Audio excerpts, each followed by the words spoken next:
Growing up in a family of readers and intense public library supporters, I've held a deep appreciation for the medium of literature and the stories they can tell for most of my life. And if you relate, I'm sure you can agree that literary preferences can start forming at a pretty young age. For me, the first preference I developed was that I really liked science fiction. As a result, I've read a lot of the genre over the years, some of my favorite authors including Ursula Le Guin, Philip K. Dick, Octavia Butler, and Kazuo Ishiguro. However, I also developed another preference, mainly against reading serialized entries. I can't totally explain why, but I think part of it was my eagerness to experience as many stories as I could, and, well, reading a series with 5+ entries that are each 600 pages each just didn't seem like it was going to help me and my goal. That being said, I've been a bit close-minded to a lot of popular sci-fi stories like Dune, Hitchhiker's Guide to the Galaxy, The Expanse, etc. That changed, however, when, on a whim, I decided to pick up the first entry of the Remembrance of Earth's Past trilogy by Cixin Liu. Honestly, I can't exactly remember when I first heard about the series. I think I had seen it mentioned on social media sites here and there and thought it sounded interesting because, according to my Goodreads, at some point I did add it to my TBR. And then, last year, someone left a comment on my Flatland video that said the series also explored the idea of existence in different spatial dimensions, which intrigued me, so I decided to give it a shot. And, well, if you can't tell by the length of this video, I liked it. Now, this is the point where I warn you that there will be spoilers in this video. However, I would like to say that 70% of the lore for this narrative is contained within the third and last book of the trilogy, Death's End, so if you haven't read this series before and would like to hear more about it before you decide whether to check it out for yourself, I wouldn't say you'd suffer much by listening to the section discussing the first novel. However, if at any point in this video you do find yourself intrigued by the premise, please do yourself a favor, click off this video, and go read the rest of the story for yourself. On a different note, if you're one of the people who hasn't read the series but has watched the first season of the Netflix adaptation, I'd say you're pretty safe up to the halfway point of the second book, although it does get a little complicated since that adaptation integrates aspects of the second and third book into the first season, so it's still a sort of proceed at your own risk kind of thing. Lastly, I'd like to preemptively apologize for any poor pronunciation of the characters' names, as most of them are in Chinese, and unfortunately, I only know how to speak English and Latin derived languages. With that out of the way, the first novel of the series, The Three-Body Problem, begins with the chaos of the Chinese Cultural Revolution in the 60s and 70s. This movement sought to strengthen China's communist regime by eliminating perceived elements of capitalism and Western thought from their society. Many scientists and other academics were caught in the crossfire, facing political targeting and violence. We observe as Ye Wenjie, one of the main characters, witnesses her father captured in the chaos of it all, and when he refuses to deny the Big Bang Theory and therefore to the enforcers of the revolution the existence of God, he's murdered. Such tragedy plants the seeds of misanthropy in Ye Wenjie, who, then also abandoned by her mother, is sent to a tree farm in the mountains to harvest wood. There she meets a translator who gives her a copy of Silent Spring, an environmentalist book written by Rachel Carson in which she wrote the iconic line, "In nature, nothing exists alone." Unfortunately, the book is taken away from Ye Wenjie when the translator who gave it to her is accused of indulging Western thought. Hoping to save his own skin, he throws Ye Wenjie under the bus, and as punishment she's imprisoned. Then, after refusing to participate in a political rehabilitation program, she gets sent to work at the Red Coast base for the rest of her life. However, the ideas instilled by Silent Spring do not leave her, and when she finds out the true purpose of her work at the base, that is, to search for extraterrestrial life, she sends out a plea for someone to come and save humanity from their own self-destructive ways. 8 years later, she receives a response, a message that tells her do not answer. Their planet is hostile and will invade Earth given the opportunity to do so. The fact that her message was intercepted by one of the few pacifists on their planet was a highly improbable event that humanity should be deeply grateful for. Unfortunately, Ye Wenjie was the exact wrong kind of person to receive this gift of mercy, and immediately sends out another message welcoming their invasion. In the present day, which at the time the book was written meant the late 2000s, a physicist, Wang Miao, becomes wrapped up in an investigation within the scientific community. Essentially, there's been a spike in suicides among physicists worldwide, with a common underlying theme of physics being dead. Seemingly connected to such suicides is an organization called the Frontiers of Science, which has recently invited Wang Miao to join them, despite the fact that he works in applied science, specifically materials development and nanotechnology. This catches the attention of Detective Da Shi, who then convinces Wang Miao to help unravel the conspiracy. The two are sent in many directions and discover various clues on their investigation. Early on, Wang Miao starts seeing a countdown projected onto his vision. It begins to to drive him insane, and eventually he begs a suspicious woman from the frontiers of science, Shen Yufei, to tell him what's going on. She informs him that there are greater forces at play beyond his imagination, and to prove it, the universe will wink at him. And it does, except not just to him, but to the whole world. Such a phenomenon cannot be explained by scientists, and now governments are starting to get concerned. Around this same time, Wang Miao receives an invitation to play a VR game called Three Body. The objective of the game is to help a civilization progress and thrive by establishing an accurate calendar of the sun's movements, as the planet the civilization lives on exists within a three-body system. Eventually, Wang Miao progresses through the game far enough to get invited to an in-person meeting by the creators of the game, the ETO, aka the Earth Trisolaren Organization. They reveal that the game represents the real-life plight of a group of aliens from a three-body star system only 4 light-years away from Earth called the Trisolarans. The game was an attempt to recruit humans to help the Trisolarans and join the ETO. Wang Miao is then encouraged by the military and police to play along and join this organization because at this point the government is highly suspicious of them and their relation to the suicides as well as the strange winking universe phenomenon. Using Wang Miao as a spy, they listen in on the meeting when it's revealed that not only are the Trisolarans real, but they're also already on their way to Earth. It turns out that the solution to the three-body problem for the Trisolarans was guaranteed eventual destruction, and the only way to ensure the survival of their species long-term was to find a new home, in this case, Earth. After storming the meeting, the Chinese government and UN officers interrogate the founder of the organization, Ye Wenjie, who explains how after the events at the Red Coast base and the political relaxation of China, she met Mike Evans, a misanthropic environmentalist with a huge financial inheritance. Uniting with Ye Wenjie, they established a base for the ETO on a ship sailing international waters, where over the years they maintained communication with the Trisolarans undetected. The details of the messages are not known to Ye Wenjie though, since she admits over time she has lost touch with and influence over the organization. It then becomes international priority to uncover those messages, which they pull off by basically sending the ship through a cheese grater made with Wang Miao's nanofibers. The recovered messages then reveal that the Trisolarans are not only en route to Earth, but also hold full intent to evict humanity. But since it'll take them 400 years to arrive, in the meantime, they've sent remote-controlled quantum-entangled supercomputers called sophons to monitor Earth's activities and interfere with the development of their science. The Trisolarans, now aware that Earth knows of their existence and their intentions, decides to reveal themselves to the public, telling humanity that, quote-unquote, they are bugs. Despite the mass panic and disillusionment, there is one hope, and that is that in the span of time it will take them to reach Earth, maybe, just maybe, humans can figure something out. Honestly, I really enjoyed the way this book was written. I've heard some people complain that it takes too long, there are too many dead ends, too many characters that don't end up being that relevant, but honestly, I had a good time with all of it. I like that it was written as a sort of mystery/thriller from the perspective of a guy who hypothetically should have nothing to do with the whole thing. Wang Miao is along for the ride in a lot of ways, slowly experiencing a revelation along with the rest of Earth about an immense and unprecedented threat. I think it makes the horror of the situation hit a lot harder. Another thing I liked about the book is how it set up its intention to explore politics and sociology in addition to science and technology early on, by opening the story not with any of the interesting sci-fi concepts the trilogy explores, but rather with the chaos, panic, and intensity of the Cultural Revolution in China.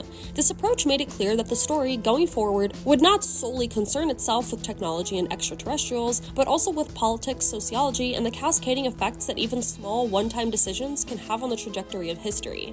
On a different note, I also really like the scenes within the three-body game itself. Before we even know about the Trisolarans, we're introduced to a civilization in which survival is incredibly difficult, progress as a society can be erased in minutes, and a future is never guaranteed. Those chapters did a great job at conveying the perpetual uncertainty and horror that comes with living in such an environment. The constant fear of never knowing when things could go incredibly wrong was anxiety-inducing even to me as a reader, and while I didn't support the Trisolaran cause, I understood why they were so dedicated to leaving their planet and finding a new home. I also really enjoyed the themes this entry sets up for the rest of the trilogy. For example, when the Trisolaran scientists describe the process of creating a sophon, they discuss an interesting idea regarding the nature of the cosmos.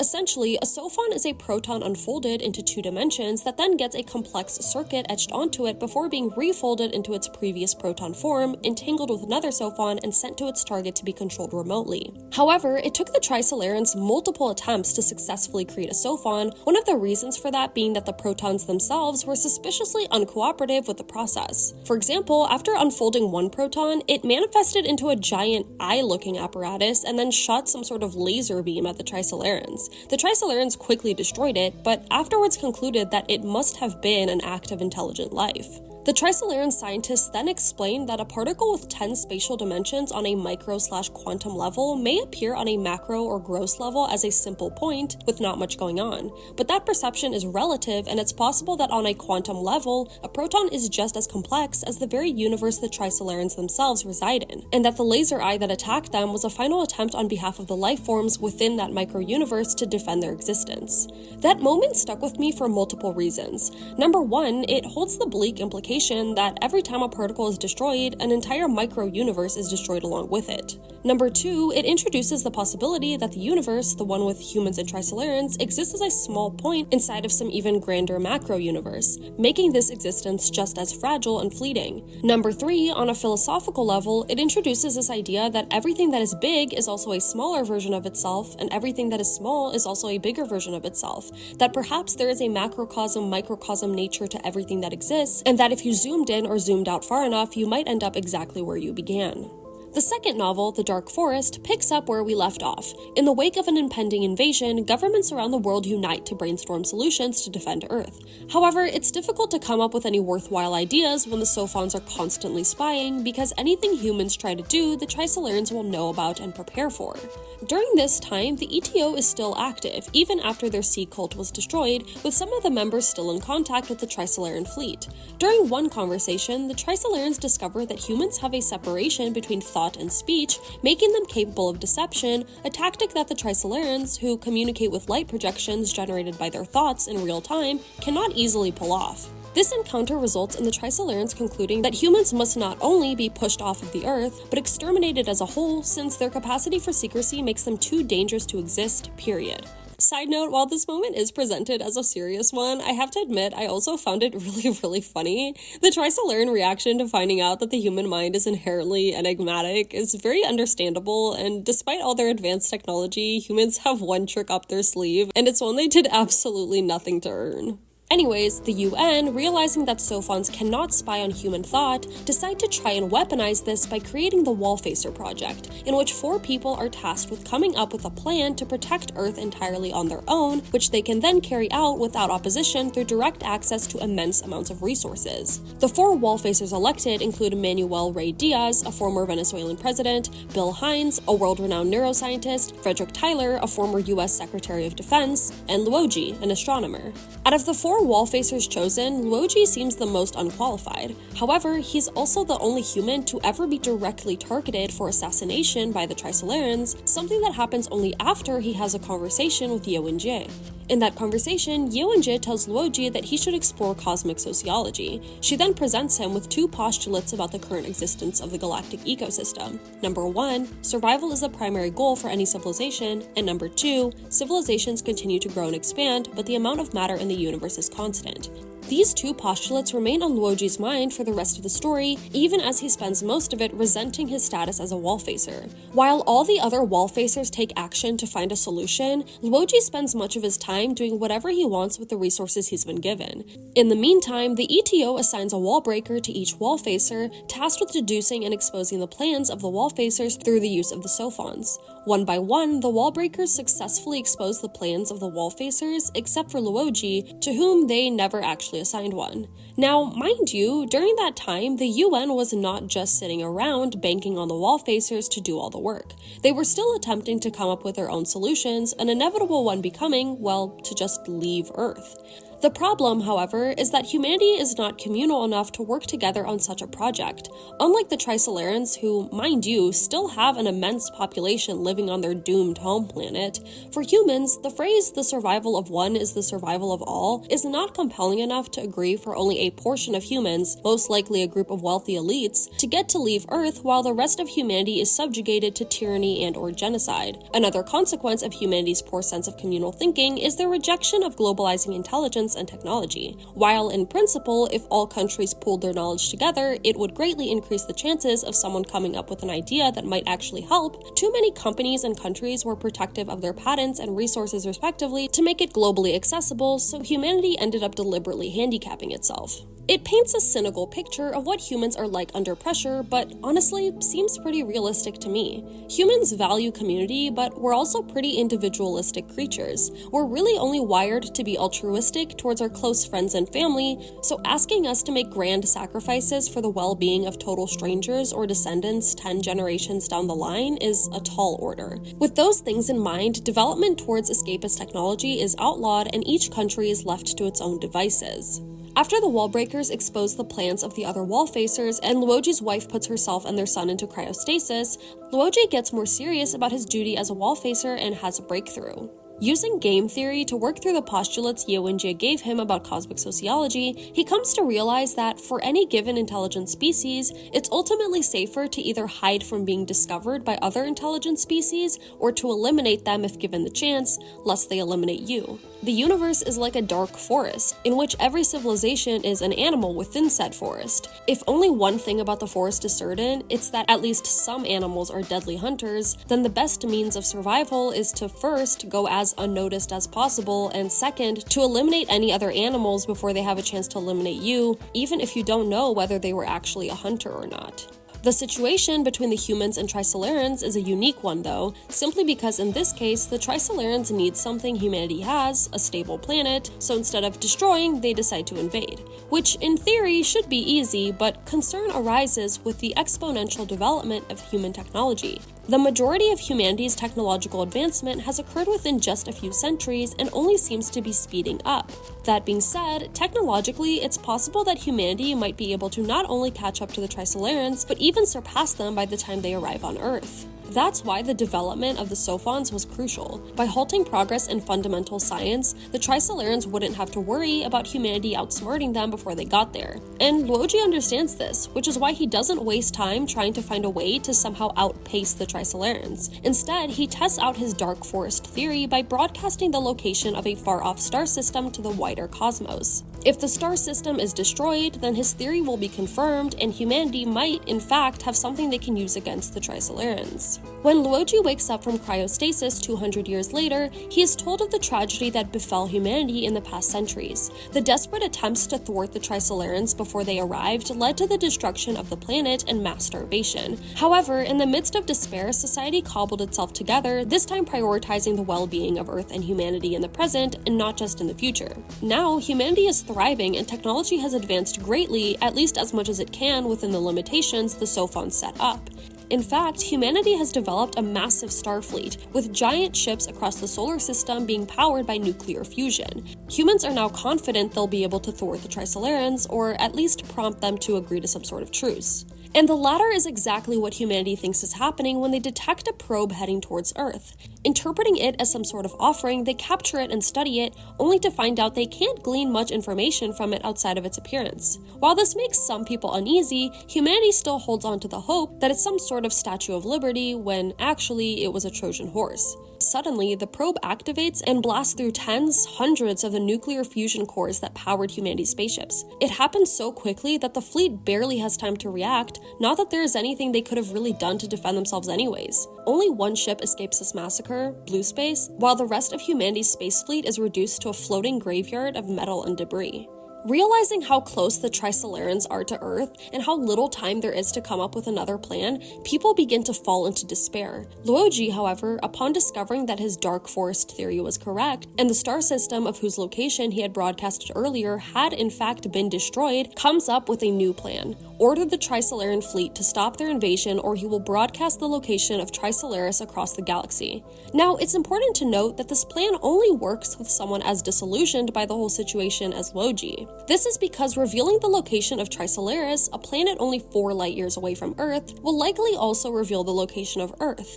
As a plan of mutually assured destruction, only someone like Luoji would be bold enough to actually pull the trigger. And the Trisolarans, knowing this, concede to Luoji's demands. The novel ends with a conversation between Luoji and the pacifist Trisolaran from the first novel, the one who intercepted Ye Wenjie's initial message. I know when sci-fi gets emotional that it doesn't always hit for some readers. I remember watching Interstellar in my high school astronomy class, and after finishing the movie, my teacher said that while he liked the film, he thought that Anne Hathaway's monologue about love being some powerful force was corny and immersion-breaking. While I can see that perspective, I don't think sci-fi stories having characters who are constantly stoic and mathematical is the way to go. And maybe Cixin Liu felt the same way, because despite Luoji and the pacifist Trisolaran coming from vastly different cultures, they both agreed at the end of the day that if anything was going to save the universe from the violent, unforgiving stalemate it was trapped in, it was going to be love. And personally, I thought that was beautiful, a tiny glimmer of hope within the suffocating experience of daring to exist within the cosmos.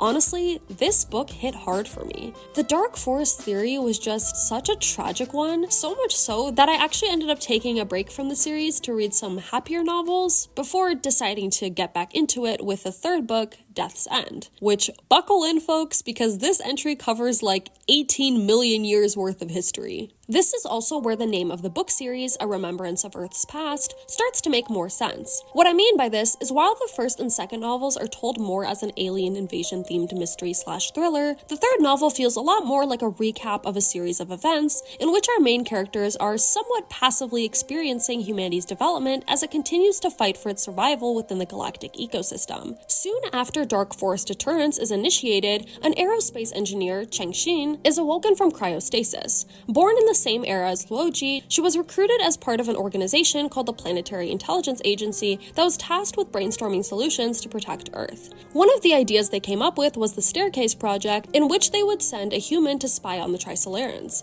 However, due to physical limitations, they could only send a brain, so Cheng Xin scouted out an old classmate of hers, Yun Tianming, to donate his, since he was both intelligent and in the dying stages of cancer. And he agreed to do it, mainly because he had also coincidentally secretly been in love with Cheng Xin since college and was willing to do pretty much anything for her. Anyways, the idea behind the project was that if somehow the Trisolarans could rebuild his body from his brain, Yun Tianming might be able to find a covert way to give humans intel from afar. Not the most thought-out plan, but in times of despair, anything was worth trying. In the present, Cheng Xin gains popularity as a public figure, and now that Luoji is approaching old age and someone else must take on his responsibility as deterror, Cheng Xin becomes a candidate. Despite there being arguably better candidates for this role, the sense of optimism and hope that has pervaded humanity throughout Luoji's life, especially as Trisolaran and human culture and technology has intertwined, Cheng Xin wins out as the embodiment of the values and attitudes humanity now holds. Unfortunately, this was a mistake. Cheng Xin did not have what it took to maintain deterrence, and the Trisolarans quickly destroyed the Dark Forest broadcasting system, leaving humanity's only form of leverage obsolete. They then demanded all humans relocate to Australia, a mercy they decided to grant compared to the alternative of genocide. However, humans must do so without any weapons or modern technology to take along with them, something that Sofan, who now exists in the form of a human woman, enforces with an iron fist. However, the possibility of deterrence is not completely lost. Turns out there was still one more functioning broadcasting system on the spaceship Gravity, which was sent to capture Blue Space, that one spaceship that escaped the Droplet Massacre from the second novel.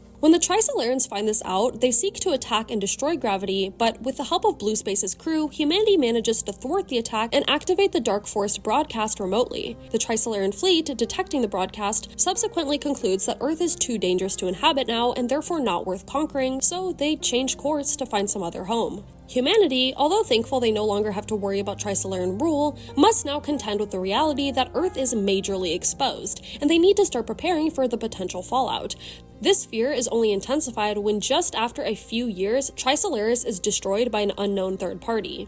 Cheng Xin spends most of her days with AA, a physicist from the present era. AA remains Cheng Xin's closest friend and keeps her afloat through the guilt and depression Cheng Xin feels after everything that has happened. Eventually, Cheng Xin gets a request from the Trisolarans to speak to them. Well, not to them necessarily, but to Yun Tianming, whose brain actually was successfully intercepted from the Staircase Project. She communicates with him remotely through a sort of VR setup, during which he tells her a series of fairy tales. While he says these fairy tales are from their childhood and he just wants to reminisce, Cheng Xin knows that's not true since they didn't meet until college and figures they're coded messages meant to help humanity. Unfortunately, though, the meaning of these messages is hard to deduce, and humans end up missing out on some important bits that only become clear after it's too late. However, some important elements are extracted, leading humanity to initiate several projects, which Cheng Xin only witnesses the fruits of 2 periods of cryostasis later. When she wakes up, humanity has relocated to giant floating cities in the shadows of gas giants like Jupiter and Saturn. By hiding behind these planets, they can avoid the potential destruction of the sun,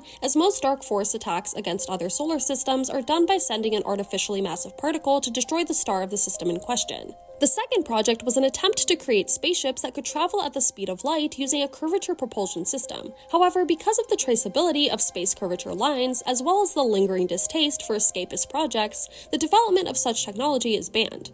The final project is the Black Domain project, in which humanity seals itself within a pocket of space with reduced light speed, such that any contact with the outside world is impossible, thereby indicating to other civilizations that they are truly harmless and not worth destroying. When Qing Shen is woken up, it is because a dark forest attack has been initiated. At first, humans expected a strike against the sun like the one that killed the Trisolarans, but instead, what they got was a slip of paper with absolutely no measurable thickness, a completely flat 2D plane, its protective coating decaying as it approached the solar system. This plane, known as a dual vector foil, cannot be stopped by any human technology and eventually begins to expand. Like with the space fleet they had once developed to defend from the Trisolaran invasion, humanity had prepared for many possibilities of dark forest attacks and were confident they could evade it when it happened. But this confidence was misguided, and like with the Trisolaran droplet, they were confronted with a technology beyond their wildest imagination, a contagious 2D plane capable of flattening space itself. The process begins quickly and violently,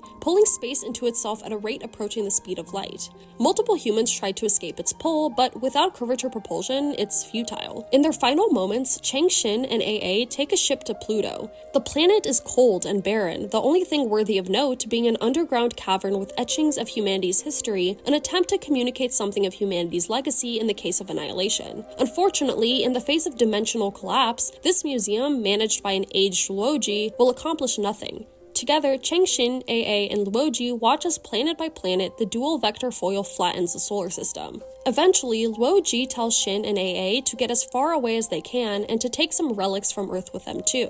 The two of them reluctantly agree, even though they don't think they'll be able to escape the pull of the foil. When they enter the ship, though, they find that it's actually equipped with an illegal curvature propulsion system, and the two of them can, in fact, escape the dimension strike. So Luoji encourages them to leave and to continue humanity's legacy. Unsure of where to go, they pursue an old star system, one that was gifted to Chengxin long ago by Yun Tianming when the UN was attempting to raise funds for space development. One of the planets in that star system was found to be habitable, so it was possible that other humans had gone there too. When they arrive, they do in fact encounter another human, Guan Yifan, who tells them the humans from Blue Space and Gravity had in fact settled post-deterrence, but they avoid this planet specifically because its surrounding area gets too much traffic from other species, as evidenced by the curvature propulsion lines left behind by them. Such lines are dead zones in space where the speed of light is 0. Chengxin and Guan Yifan go to check it out until AA notifies them that Yun Tianming has actually arrived on the planet too. Unfortunately, on their way back to greet him, the curvature propulsion line ruptures and forms a black domain encompassing the solar system. With the speed of light greatly reduced, Chengxin and Guan Yifan only make it back to the planet 18 million years later, the only message from Yun Tianming and AA being a carving etched to stone sharing that they lived a happy life. Then, a strange portal to a pocket universe run by an AI also named Sofan appears to Chengxin and Guan Yifan. This pocket universe allows them to live in peace away from the greater cosmos while they await the collapse and rebirth of the universe. That is, until they receive a message that their pocket universe, which is actually one of many pocket universes, can only exist by borrowing mass from the greater universe, and consequently is condemning the greater universe to a slow heat death. Unless the mass from the pocket universe is returned, no collapse and rebirth will be possible. Feeling a moral responsibility towards the cosmos, Chengxin and Guan Yifan abandon their pocket world, leaving nothing behind but a remembrance of Earth's past in the form of a small terrarium. And that's the end of the series. It was a lot, and I didn't even cover all of it, especially stuff that happens in the last book. There's a reason it's 600 plus pages long, so if you're curious for all the nitty-gritty, go check it out for yourself. With the plot summary out of the way though, I want to talk about the many interesting ideas that are presented in this book. First things first, there's this environmentalist commentary that in the same way that life on Earth has affected the very development of our planet, life in the cosmos has affected the development of space-time itself, especially when we consider advanced technology. In the particle experiments, entire microcosmos are destroyed with a push of a button. In the mass photon strikes, whole solar systems are blown up in an instant. In curvature propulsion, civilizations casually leave behind black holes and black domains in in their trail. And most importantly, in dimensional strikes, space-time itself is literally collapsed into lower dimensions. I want to talk more about that last one because there were some things I left out in my plot summary. For one, dimensional strikes are not a contained phenomenon. Once even one strike is initiated, it will spread forever until the entire universe collapses into a lower spatial dimension. That being said, the only way to survive such a strike is for a civilization to transform itself into a functional lower dimensional form before they're forced to. We see this discussed firsthand in Singer's chapter, Singer being a member of an ancient alien race and the individual that sent a dual vector foil to destroy Earth. In that chapter, he has a conversation with his superior who tells him that they are preparing to transition into 2 dimensions, something that Singer laments, unsure of what a life like that would even be like. We also find out from the experiences of the members of Blue Space that the 4th dimension existed once too,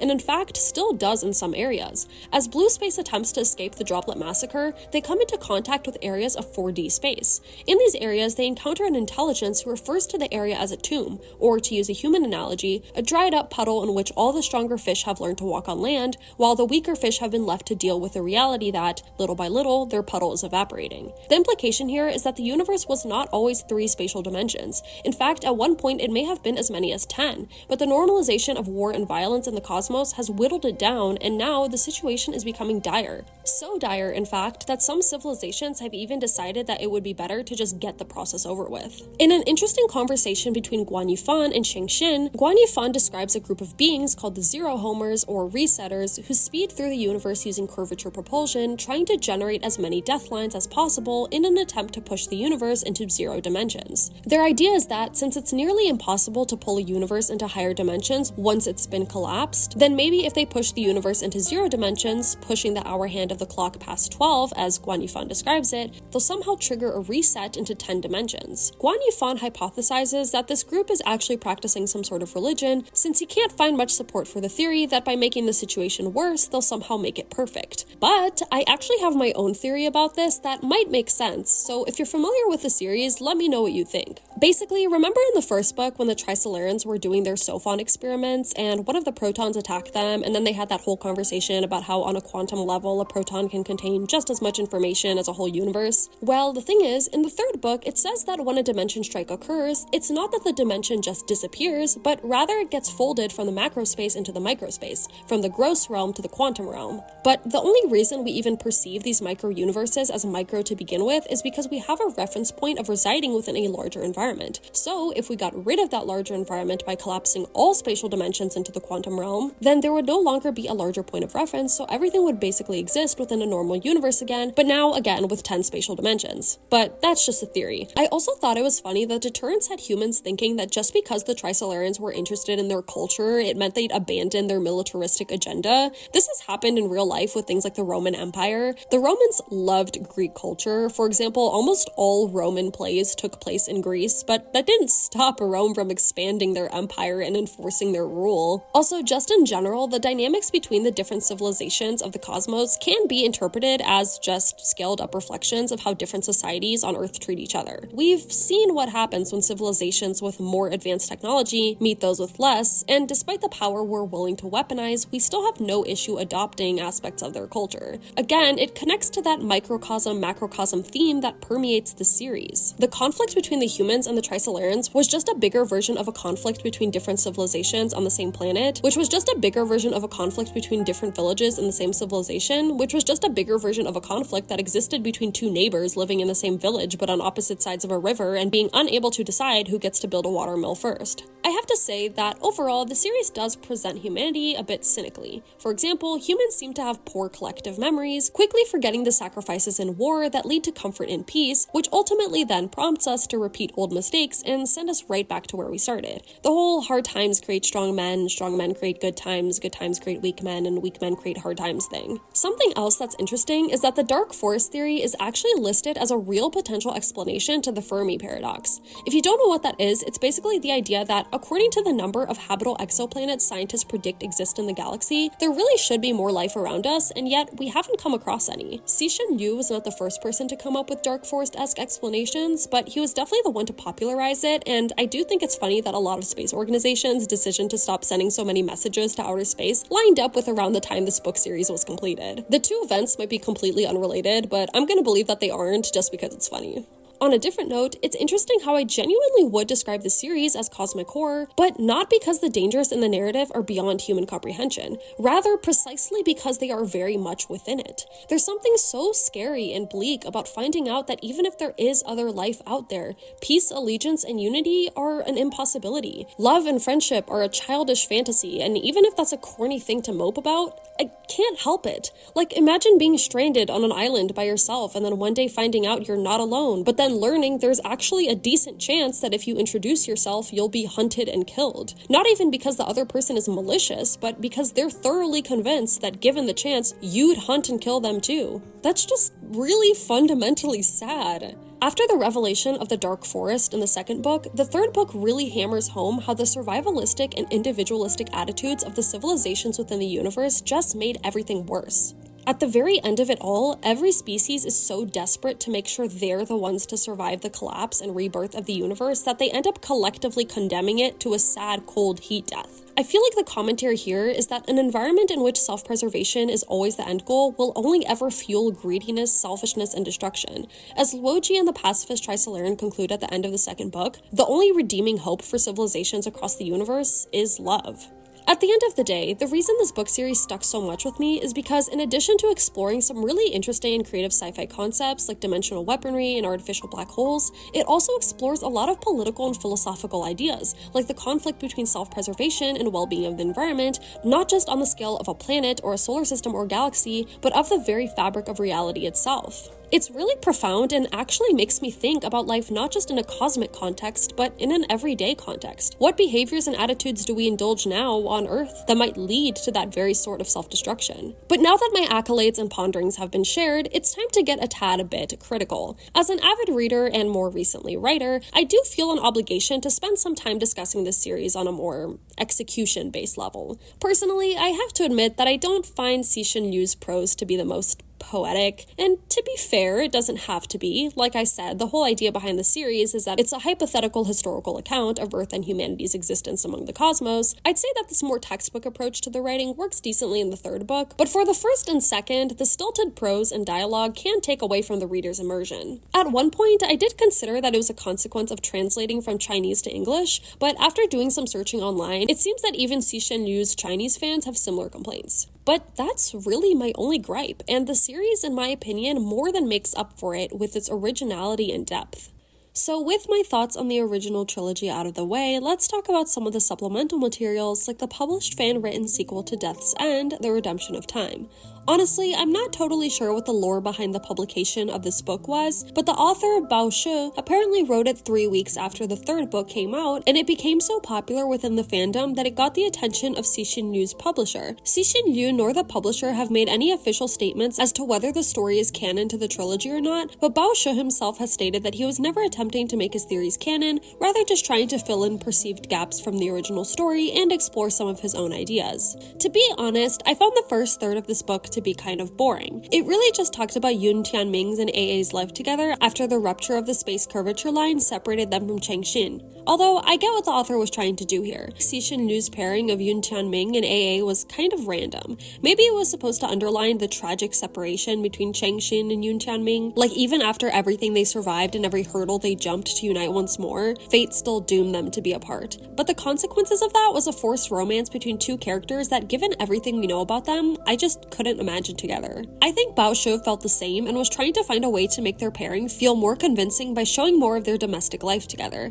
And also by coming up with some convoluted story about AA actually being a clone of Yun Tianming's childhood friend whose cells were preserved into the future. Anyways, during this part of the book, the only tidbits I found interesting were some of the exposition dumps about Yun Tianming's time with the Trisolarans. He described them as tiny creatures the size of ants, and honestly, I think that makes a lot of sense. These are creatures that have to be able to fully dehydrate their bodies on incredibly short notice, so it wouldn't really make sense for them to be very large. Also, the original trilogy explained that their mating rituals always guaranteed an increase in population, so if they weren't on the smaller side, I would imagine overpopulation would become an issue very quickly. Not to mention that given the number of times they've had to redevelop civilization, being smaller might allow them to mature faster, etc. Ultimately, the point is, I actually really liked Bao Shi's interpretation of them as small insects.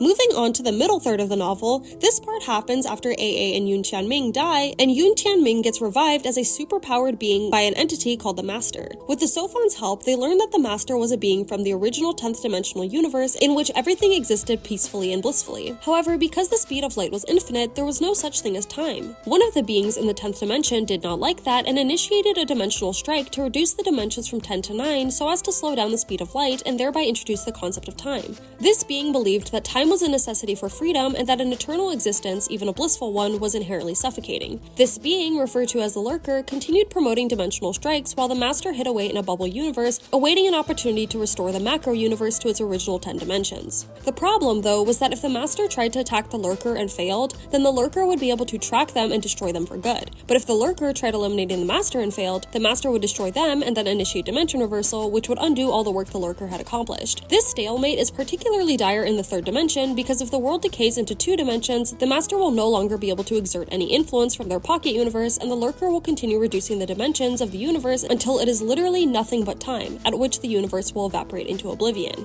While I do think this addition to the lore was a bit comic book Marvel-y, towing that line between fantasy and sci-fi, I can't say I didn't find it interesting. The Lurker's perception of time as being a sort of freedom and therefore a worthy trade-off for dimensional collapse was interesting. Anyways, with the help of another ally of the Master, Yun Tianming locates and destroys helpers of the Lurker, including Singer civilization, the event doubling as a sort of vengeance on Earth's behalf. Eventually, through a clever plan, the Master tricks the Lurker into revealing themselves and destroys them, allowing the dimensional collapse to be reverted and the universe restored to its original state.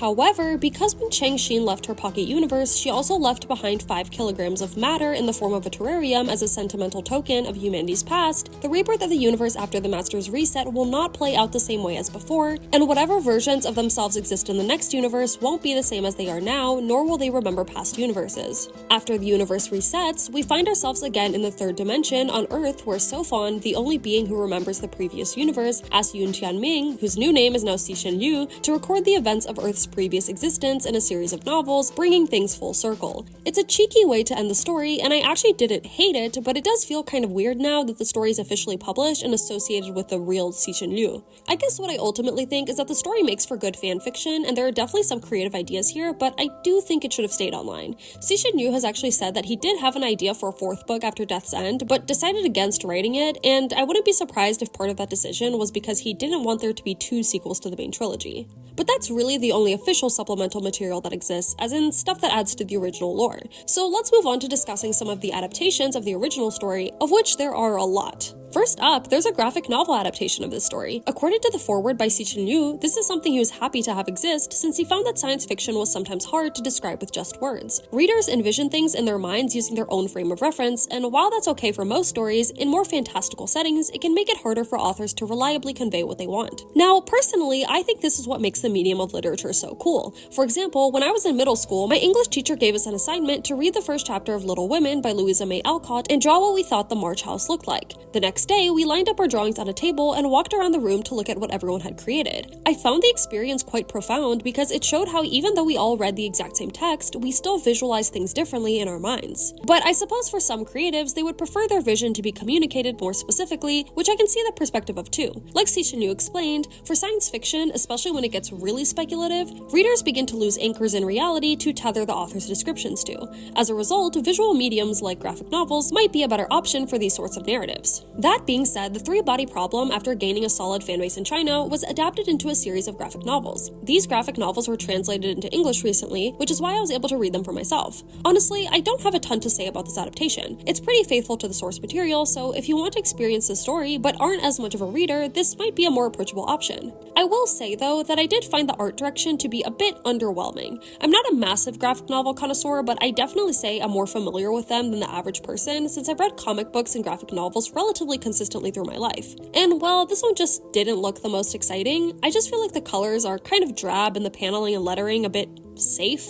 I will give them credit for making Dasha look like an absolute Chad though, as he deserves. But moving on to the TV adaptations, the first one I'm going to talk about is the Netflix version, which is only 8 episodes long and covers the events of the first novel while introducing elements of the second and third novel. For example, in this season we hear Saul, Luoji's equivalent, converse with Yo and Jie and get elected as Wallfacer, as well as witness the development of the Staircase Project. The Netflix version is entertaining and interesting enough, I'd think, for someone who isn't familiar with the book series, but as someone who is familiar with the book series, I certainly have my gripes with this adaptation. First things first, it's very westernized. The most obvious case for this is the fact that the main story doesn't take place in China, and more than half the main cast has been replaced with different characters, few of whom are Chinese. Now, I understand why they did this. Netflix is an American company with a primarily Western viewer base, so they wanted to adapt the story to market. But I can't help but grieve some of these changes. For example, I do not like Saul as a replacement for Luoji. I just don't think he's a likable guy, and I know that Luoji wasn't perfect either, but I don't know, he had his charm. Saul just annoys me. I don't have any major opinions on the other replacements though, mainly because I guess I was never that attached to Wang Miao and the other side characters, and at least the writers knew where to draw the line, like with Ye Wenjie, who literally kicks off the entire plot, as well as with the absolute icon Dasha. Seriously, Dasha is such a great character. I love this guy so much. He rocks so hard.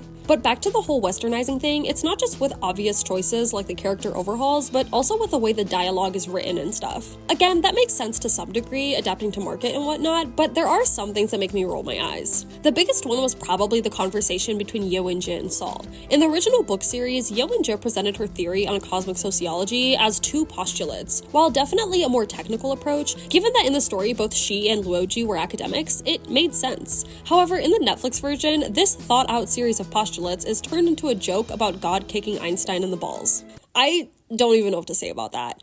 I admit that such writing choices might be a personal gripe of mine and that other people don't really care, but I would still argue there were other areas in which the writing was lacking. For example, when the story is trying to establish to the audience that well-replicated physics experiments are now yielding completely new and nonsensical results, they do it by having Saul explain the problem to his supervisor, which makes zero sense, because wouldn't a supervisor be the first person to know about this sort of thing? I swear I've seen so many shows do this, and it always pulls me out of the story. I get that sometimes exposition is going to stick out no matter what you do, but at the very least you can try to fit it in within some sort of narrative context that makes sense. My last complaint is honestly with the casting. Now, listen, I want to make it clear that I'm not saying physicists can't be hot. I mean, just look at Sir Isaac Newton. But as someone with some involvement in academia, I can tell you right now that in any STEM-related research setting, you are absolutely going to find at least some crusty-looking people. Seriously, Netflix is asking a bit too much of my suspension of disbelief with how well-kept and glamorous these scientists look. At least the Chinese adaptation kept it real. Speaking of, let's talk about that. Released in the same year as the Netflix adaptation, the Tencent version of the story is nearly 30 episodes long and can be watched on Amazon Prime or Tubi in the US, at least at the time I'm posting this video.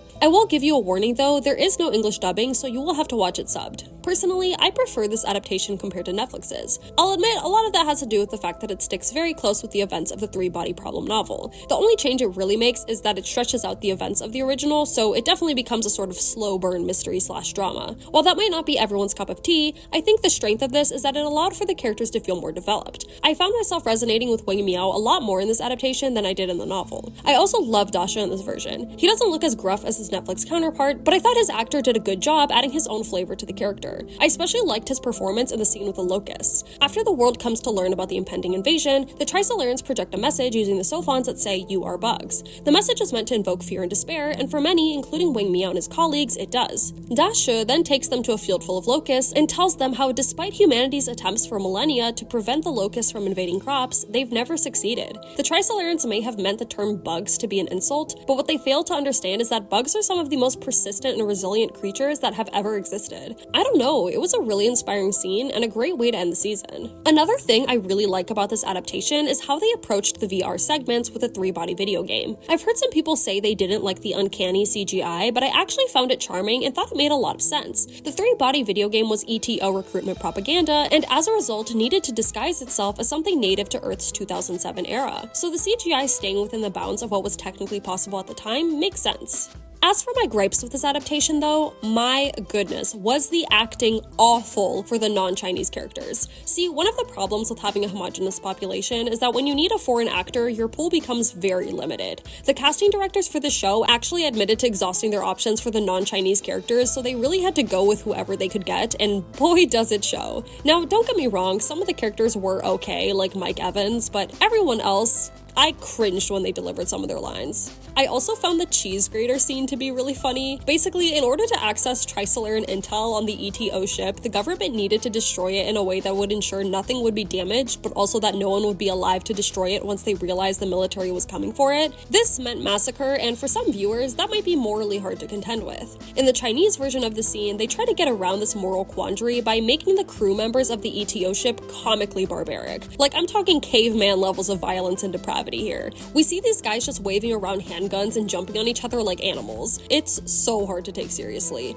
Honestly, I don't know if there was some sort of political influence at play here, like maybe the Chinese government said they had to do it like that for some reason, or maybe I'm giving the creatives too much credit and it was genuinely their decision, maybe because they were worried that viewers wouldn't like Wang Miao anymore if he indirectly shed innocent blood. I have no idea, but I do find it funny that the American adaptation took the exact opposite approach and actually doubled down on the tragedy by making the ETO ship a cult base where whole families lived with their unsuspecting children. It made the cheese grater scene a lot more intense since it showed how far the government was willing to go to obtain information on the Trisolarans. Those are my only criticisms though. This adaptation is overall pretty sound despite the occasional cringy scene, but I know everyone has their own preferences, so if you've seen both the Netflix and the Tencent adaptation, let me know what you think in the comments. And if you haven't seen either version but are considering watching one, I'd really say it depends on how much time and patience you have, as well as how much you care about getting to know the characters. The Tencent version gives a more book-accurate experience, but the Netflix version captures the main points well enough for the plot and ideas to get across more quickly. But then again, you could watch neither of them and opt for the official animated version. There is indeed a CGI animated adaptation of this story, and I actually kind of liked it, which surprised me given how much criticism I'd seen it get online. I will say, the visuals aren't the most up-to-date. The CGI for the humans looks like a cutscene from like a late 2000s, early 2010s video game, but that didn't actually bother me that much. I've watched a lot of worse looking stuff just because I like the story, and once I got used to its visuals, it really didn't bother me. And honestly, I really don't think the visuals in general are that bad. Like, everything else looks pretty good, and I actually really like the art direction for the ETO meetings. Not to mention, they made Da Shi look so buff here, like, he looks like he could beat up John Cena and The Rock at the same time. But on a narrative level, the adaptation actually forgoes the majority of the first novel's story.